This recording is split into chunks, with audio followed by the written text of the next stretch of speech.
Not a single scene has been shot, but a miniseries about Jack Kennedy is already drawing fire from the late president's supporters.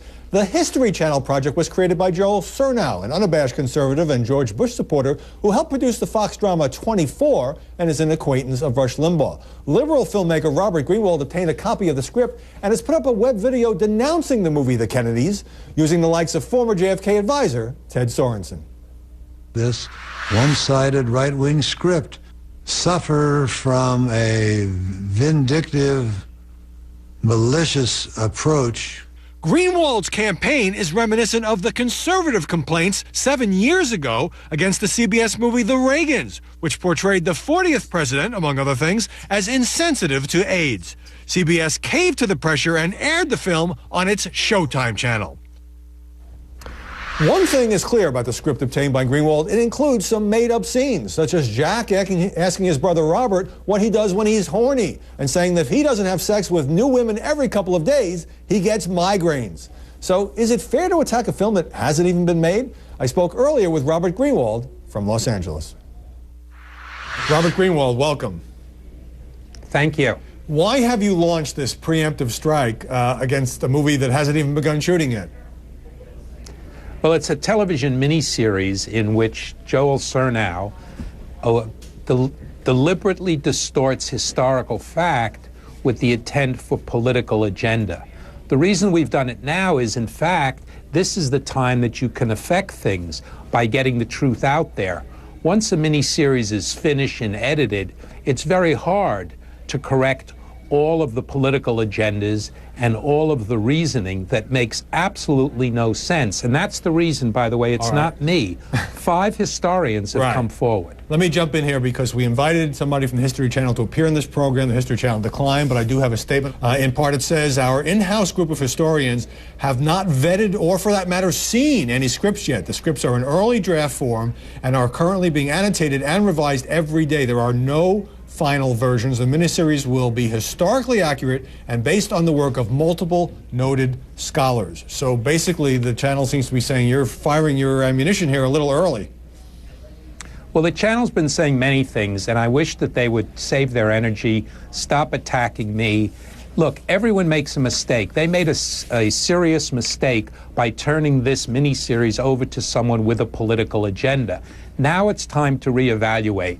They gave an interview in the New York Times. They cited historians whose work they were using, including David Talbot. David Talbot not only was never contacted, he released yesterday a scathing statement about the distortions, number one. And number two, Howard, as you well know, the cover-up is often worse than the mistake.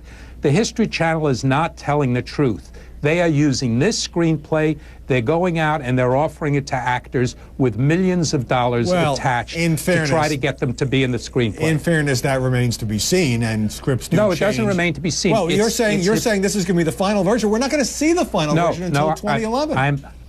I'm not saying it's the final version. I'm saying that they cannot say that this version is not a version that they are using. They're going to actors and they're saying to actors, be in this movie. Here's the screenplay. Here's several $1 million.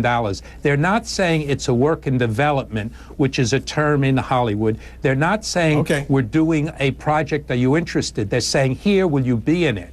That's hard, firm evidence. Speaking of that New York Times article you mentioned, Stephen Kronish, who is the screenwriter on The Kennedys, was quoted as saying, next year when it's done and it's on the air, people want to criticize it, so be it. But at this stage of evolutionary development, it seems that Greenwald's agenda becomes all the more obvious. So they are saying that you are coming at this from a liberal perspective and you've got your own agenda.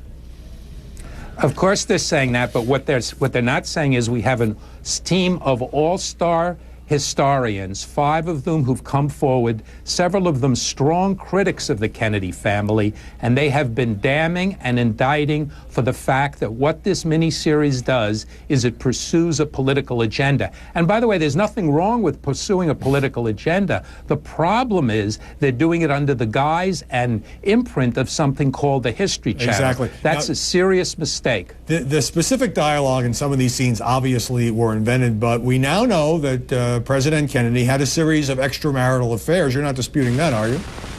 Absolutely not. And as David Talbot says, it's fair game to introduce and talk about those in a manner that's historically responsible.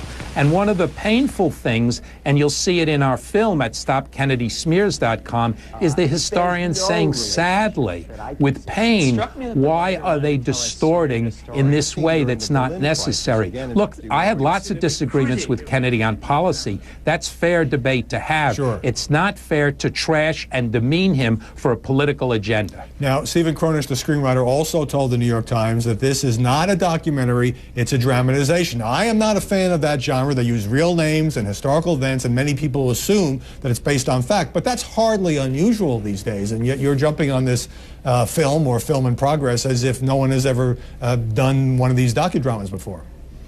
No, I myself came from the commercial world. I made over 50 television movies and miniseries. I'm intimately familiar with this form, and I have never in my career seen anything like this where it's character assassination pretending to be a miniseries. It has 12 to 20 sex scenes. If Kennedy had time to do nothing else, it seems. And most importantly, Howard, I don't care what your politics are. This is a below-the-belt trashing of a president of the United States, not on policy, but character assassination. Well, I am shocked that a movie would include a lot of sex scenes in order to get people to watch. All right, no, Robert, that's not the, that's. I understand. That's not the point. The point is going after him character with a political agenda.